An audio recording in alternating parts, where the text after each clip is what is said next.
if we do SB 375 right, we have an opportunity to create a better California. It doesn't have to be, and in no sense do we want it to be, a SCAG or a state-controlled effort. We don't want the state coming down and telling us, you have to do this. We certainly at SCAG do not want to be going out and telling people, you have to do this. We need the bottoms-up approach. And if we get anything out of this today, I hope it's that the opportunity certainly is there for us to use what would be in our best interest, a bottoms-up approach where our communities come forth with good, sustainable community strategies that we can then take to the state level and say Southern California is doing its part to the best of its abilities. We in SCAG have 14 sub-regions, 6 county commissions, and 189 cities. And we are committed to working with all of them to make sure this is a successful process. There's obviously a lot of questions in people's mind of how this is going to work, especially when it comes to sub-regional delegation, liability issues. I don't have the answers, but hopefully today we'll all learn some of these answers. We have to do today what is going to affect our children. That's what I look at this as. We're not just looking at making this a better region today, we're looking at making this a better region in the future because we have to start it today. I thought about this story about the elderly lady back in the 90s. Do you remember the story where she walked from the East Coast to the West Coast? And when she got to Santa Monica, they asked her, how did you get here? How did you do it? And she said, well, I just started over there and I put one foot in front of the other and I kept doing it until I got here. You know, sometimes that's just all it takes. We have to start the journey and end it by continuing to do the good work. I don't recall in my own lifetime here any really serious regional discussion of who we are, where we're going, what about urban form. So what SB 375 has done has really provided a table for us to come together and talk about the urban form of this extraordinary place we call Southern California. 18 million people, one of the largest economies in the world, an extraordinarily complex place. SB 375 is not about no growth. And we all came to realize that the question isn't simply how do we reduce greenhouse gases? The question is, how do we create the housing and jobs needed for a growing population while reducing greenhouse gases? And I think we come out with thinking that, like any great accomplishment, achieving SB 375 targets will involve hard work, it will involve innovation, it will involve probably rethinking the way that we've always done things, creativity, and collaboration and meaningful public participation. We need to do a better job of consolidating our thinking and the quantification of the measures, and then widely distributing the information to the cities and counties.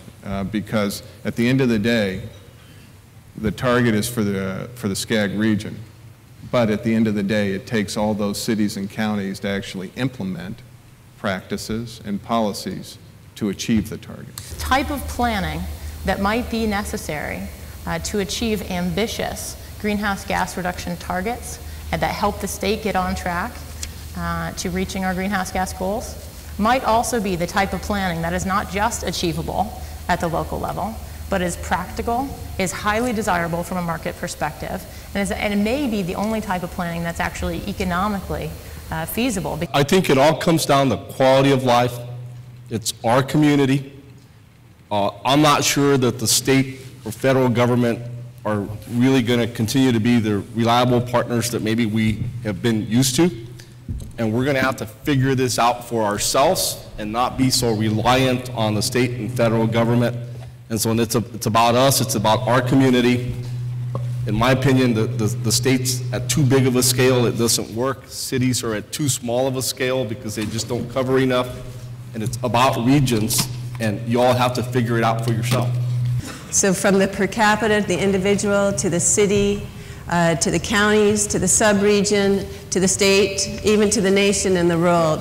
I think we need to be able to take ownership of this, and having a sustainable community strategy, I think, is a more positive way to go about it. But I think the benefit of the best management practices goes back to what I was talking about a little bit earlier, is to have it be understandable. I mean, we can talk about targets and, you know, those kind of things become over the head of policymakers and your normal citizens.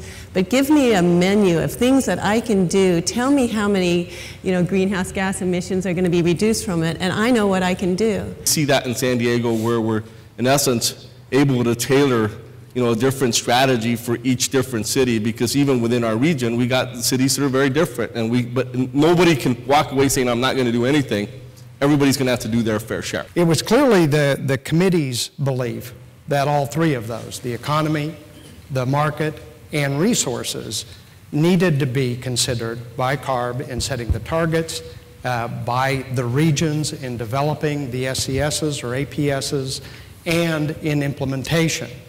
It was also clearly our opinion that all of the assumptions in regard to all three of those needed to be clearly stated so that adjustments could be made as we go along when those assumptions don't come true. So if what is a reasonable target with this level of funding is not necessarily a reasonable target when the funding is here. The next generation, Mayor Loveridge referenced this very nicely, is seeking more transit-oriented opportunities for living, smaller units close to work, close to opportunities for recreation, close to 24-hour amenities, and people are increasingly looking to trade off a longer commute for maybe a slightly smaller unit closer to transit and closer to daily needs.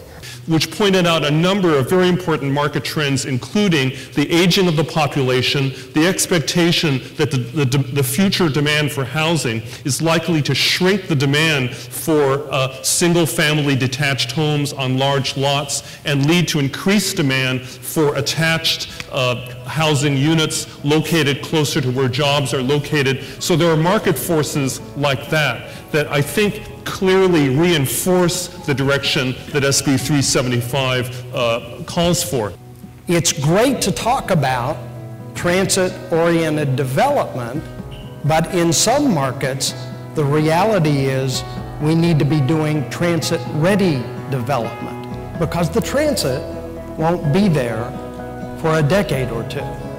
I think one of the biggest eye-openers for me is that there's also a fair amount of differences amongst the different regions in terms of the assumptions we make and the results we get. And so I think there's a learning process here where I think there'll be a chance to have some standardization so that if SCAG's doing one thing better than other regions, we can learn from that. But if another region, if SACOG's doing some things that are better than SCAG, then they can learn from that. Because I truly believe that when people are given all the right information, really sophisticated real-time simulation tools, so that everybody like in a room like this could sit around, vote on what kind of housing they wanted to see, what kind of investments they wanted to see with their transportation funding, and could see up on a screen immediately what that means for air quality, what that means for open space, what that means for how long the average commute is, and then can evaluate with very good information the options for investing, for different transportation investments, different land use patterns.